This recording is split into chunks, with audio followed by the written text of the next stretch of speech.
मित्रों, आपने कई जगह की सैर की होगी। हमारा भारत देश अनेक दर्शनीय स्थलों से समृद्ध है। सभी स्थलों का अपना सौंदर्य और महत्व होता है। गुजरात उनमें से एक अनूठा राज्य है। गुजरात का एक विशिष्ट जिला है कच्छ, जो गुजरात का अत्यंत रमणीय प्रदेश है। उसका पौराणिक महत्व भी है। अनेक दर्शनीय स्थलों के वैविध्य के कारण उसे म्यूजियम यानी कि संग्रहालय भी कहा जाता है। तो क्या चलना है? हाँ, तो चलो, हो जाओ तैयार चलने को कच्छ। मित्रों, देखो, हम यहाँ कच्छ में प्रवेश कर रहे हैं।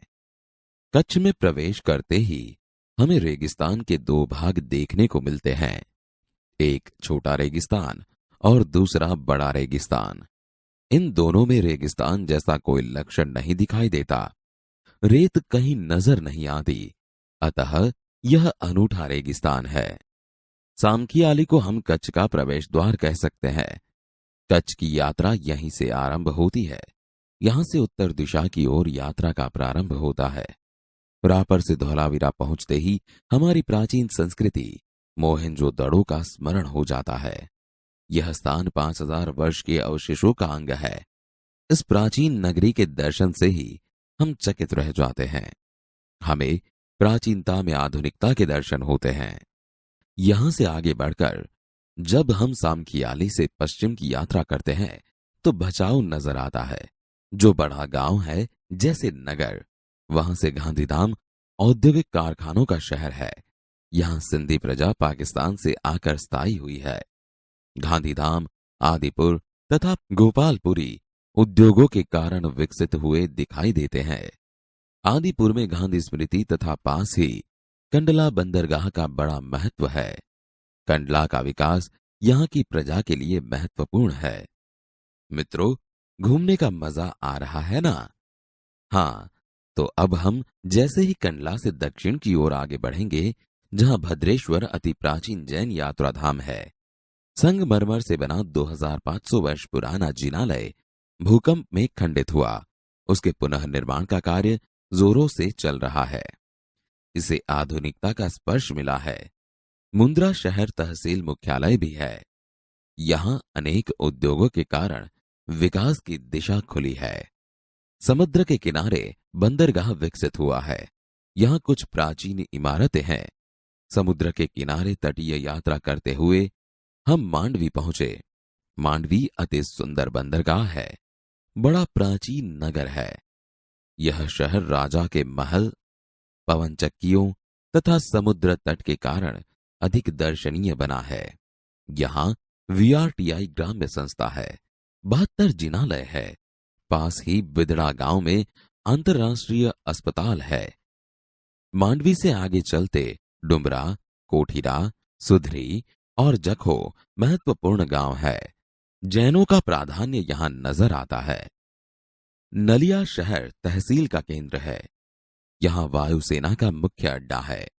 मित्रों, अब देखो, हम नलिया से 1 घंटे की यात्रा करने के बाद नारायण सरोवर आ पहुंचे हैं, जो अति प्राचीन पौराणिक धार्मिक स्थान है। इस स्थान को रामायण काल का माना जाता है। यहाँ कोटेश्वर नामक दर्शनीय मंदिर है। यहां से रावण गुजरा था। यह पूरे भारत का प्राचीन स्थान माना जाता है। सूर्योदय और सूर्यास्त दर्शन यहाँ का बड़ा आकर्षण है। नारायण सरोवर से आगे की यात्रा में लखपत आता है, जो अति प्राचीन स्थल है। गुरु नानक की चरण रज से पावन इस भूमि पर गुरुद्वारा है। एक समय का समृद्ध शहर आज जीर्णावस्था में होते हुए भी दर्शनीय है। यहाँ एक किला है। उसके बगल में प्राणंध्रो खनिज संपत्ति के लिए प्रसिद्ध है। साथ ही विद्युत निर्माण का यह केंद्र है। लखपत से मध्य कच्छ की ओर बढ़ने पर हाजी पीर मुसलमानों के लिए श्रद्धा का केंद्र आता है। यहाँ पीर की मजार है। रेगिस्तान की झांकी यहां से होती है। रास्ते में माता का मठ नामक धार्मिक स्थान है, जहां नवरात्रि के पर्व पर लोग पदयात्रा करते हुए श्रद्धा भाव से दर्शनार्थ आते हैं। आगे नखत्राणा प्राकृतिक नजारों का केंद्र बना है। रास्ते में चक्ष, पुरेश्वर मंदिर, वांढाई जैसे मनोहरी प्राचीन स्थान है। देखो, अब यह कच्छ का मुख्य केंद्र भुज है। उसे देखते ही उसके वैभव का परिचय होता है। आयना महल, प्राग महल, टावर, स्वामीनारायण मंदिर, हिल गार्डन, हमीरसर तालाब, भुजिया पहाड़, लोक संग्रहालय, विश्वविद्यालय आदि के दर्शन करके हम आनंद ले सकते हैं।